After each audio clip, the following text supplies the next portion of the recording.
What is up guys, it's Kitty here and welcome back to another one of my videos. On today's video we're looking at Frag Pro Shooter, and in particular I'm going to tell you which are the ones I think are the 5 worst legendary fraggers out there currently. So we've got 21 fraggers in total that are legendary, that is. 83 complete, 21 legendary, and in general, generally the legendary fraggers are pretty good. There's just a handful that maybe could do with some improving, and there's 1 or 2 that are really could do with a lot of improving.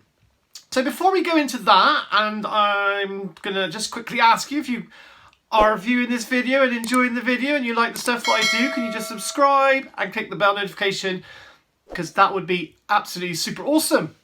So I'm going to break down the other 16 legendary fraggers and tell you what I think they are, rating them from S at the top down to D at the bottom.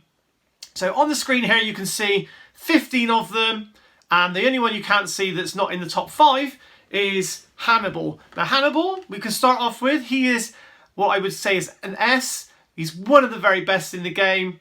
Absolutely devastating. He destroys bunkers and he destroys fraggers for breakfast. So other than that, we've got in the bottom left, we've got Ollie.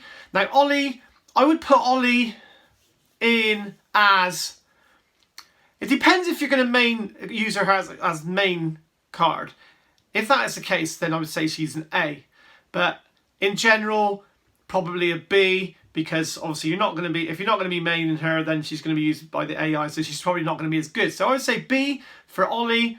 Queen Boom, a little bit slow, but she's got that pushback on her shots, the splash damage as well. So I would put her probably as a B. I would put Crystal, I would have as an A. And the boss man is definitely an S. He's definitely up there with Hannibal. He's just incredible with his ability, and you can just use him, or you can just let the AI use him. He's just fantastic, absolutely top drawer. Dr. Crow, he's pretty good as with the AI, and he's a little bit slow. Could do with being speeded up. I would rate him as a B. If he had more speed, he'd be an A. Ripping Finn, I would have him as an A. You know, maybe a bit of controversy there. You might think he's an S. Obviously, I'm interested if you guys got different opinions on some of these. Let me know in the comment section. Then we go on to Gigagoo. Gigagoo is pretty good, but I'd say he's a B. Then Miss Bunny, I would say she is also a B. Wolfson, I would say that he is a B as well, because I'm trying to take into consideration the fact that, you know, when they're AI, not just maining as them. Mechalodon is the next one on here. I would say he's B as well. Shino B, I would say if you leave him for the AI, he's possibly an A. He's 3rd best camp card out there, probably gunning for, you know, competing with Duncan right now for that 3rd slot, I think. Then you have Leica. Now Leica is probably a C stroke B. Striker, I'd say he's an A.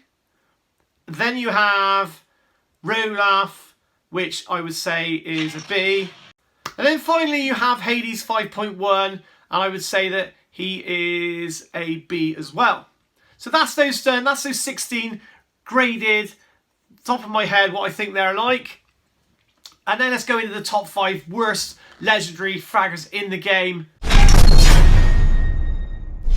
So in at number 5, I have put Baron Vadoom. And I think this is like, one of his best skins that I've got on him at the moment. I think it might be called Feline. I can't remember off the top of my head. But I've put him as 5th worst legendary fragger in the game. When he's being controlled by the AI, he's not that amazing. Not too bad when you're controlling him yourself. He's got some splash damage. I've never, you know, in theory the resurrection thing is a really good idea, but I never really see it working. I don't know if it's because I'm not using him very much, but I don't find that you can get him to resurrect himself very easily. And also when you're trying to use him to attack or whatever you're doing for, there's not usually any dead allies around to revive either. So that's why I've got him in as number 5. And like I said before, generally the legendary cards are not too bad. In at number 4, I put Inferno. Here's Inferno wearing what I think is one of the best skins in the game. Can't remember what it's called, but it's the one with the 666 on the back. Check it out. Buy it in the shop. It's really cool. Yeah, love it. Love it. But I put as the 4th worst legendary fragger in the game. Because obviously, it's not just based on looks. Because if it was based on looks, he'd be one of the best. But on abilities, he's got this ability to create like a duplicate of whoever he's looking at, like to resurrect or create a clone basically. But the clone is weaker or has got weaker health or something like that. But his attack is not that strong. He just needs something a little bit more to spice him up, I feel. Just to make him that little bit more of a first class pick.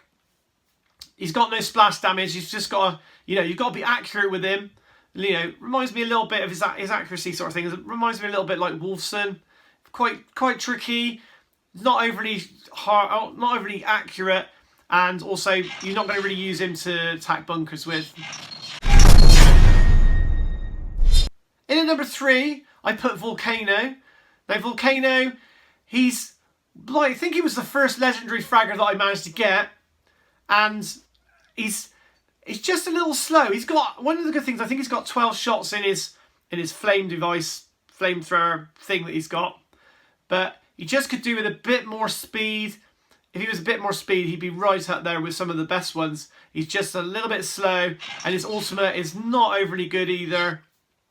So that is the reason why I put Volcano in at number 3. The number 2 worst fragger in the game right now, in my opinion, is Tiger. And I'll tell you for why. He's just too slow, and he's just too big a target, and his ultimate ability is not that great.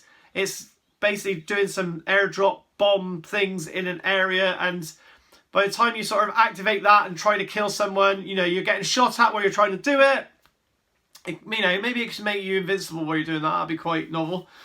But it doesn't work that well. That coupled with the fact he's slow, that coupled with the fact also that he's easy to hit, makes it so that it's also, his guns are not that, they're quite powerful, but they're slow shooting. And that is why, for me, he is the 2nd worst of the legendaries in the game right now. And that takes us to the worst legendary in the game right now. And I think it's quite easy, and I'm sure that if you'd have guessed, you would have got it right, because it's like, by a country mile, Nautica is just not very good. And you've got to remember that these legendary cards, they take 30 seconds to respawn over the other cards, which take 22 seconds to respawn. So, if you're going to choose a legendary fragger, there needs to be a bit of a payoff for the fact that the respawn takes longer. And that usually, or it should be, the fact that they're a little bit better than the epics and the rares and the commons. But not in Nautica's case. She is absolutely atrocious. Her shooting is bland. It's got no greatness about it. Her ultimate ability, the killer orca whale thing, doesn't do a lot of damage, doesn't do a lot of pushbacks. It just doesn't do enough. Her all-roundness is just failing on every level. Definitely needs a buff. Surely they got to give Nautica a buff in one of the future updates, because if not, she's just going to be consigned to the scrap heap because she's just not a good enough fragger to be in the game right now. So anyway, guys, I hope you enjoyed this video. If you did enjoy this video, don't forget to smash that like button because that'd be super awesome. Don't forget to subscribe to my channel if you haven't already, and I'll see you guys next time.